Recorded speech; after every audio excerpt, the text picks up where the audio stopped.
The most beneficial aspect of Marshall's leadership coaching for AI or projects are creating a shared vision.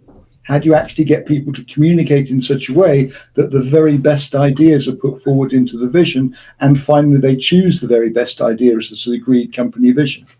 Stakeholder involvement. It's the pointing out that one of the emphases in Marshall's coaching is you need courage and humility. You need to be able to put your head above the parapet knowing it's going to be sliced off. You have to have the courage, if you really believe in something, that you will tell people, even though it may be very unpopular. Now, you do need a culture that won't cut your head off too much. But both of those things are within the process.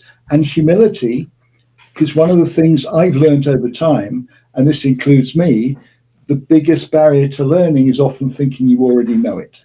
Yeah. And a lot of people in life, there's a Ray Dalio comment I really like. It's not about proving you're right. It's about finding the right answer. And many people spend a lot of energy trying to prove they're right. And from a corporate survival mode, there are very good reasons. There are very good reasons to do that. But for the success of the project, the idea that we're looking for the right answer, not trying to prove ourselves, is a real challenge for somebody that's really important. So it's the emphasis of courage and humility. Discipline and follow-up. I smile at discipline because it's like willpower. I sometimes wonder if it exists. It's just a figment of people's imagination. However, what is certain, that having a basic framework, not too precise, it's this balance between prison and chaos. You need somewhere between the two, but you need a basic framework that makes developing the right habits much easier.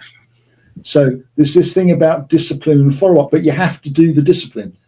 You have to follow up, because if you don't follow up, it's very easy to believe your own propaganda. And again, as we've talked about before, follow-up can be very uncomfortable. For some people do not tell us what we want to hear. And some people have learned not to listen to what they want to hear. But this does not help in challenging times when most things are changing. So follow discipline and follow-up.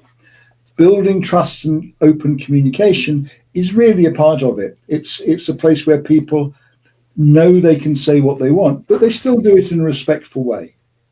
And the overall culture is okay with, I'm going to say a bit strangely, is okay with people trying things and them not working, providing they've made balanced ROI decisions on what they're trying. Developing agility, which is, as we all know, anybody that's involved in a change project, it is all about being agile, particularly now when things are beginning to change even faster. And the last one is promoting accountability. And I quite like the idea. It's something I hated in the past, but we have to each take individual responsibility. We can't blame, well, we can blame everybody else for what we do, but it's not a very good process for the longer term.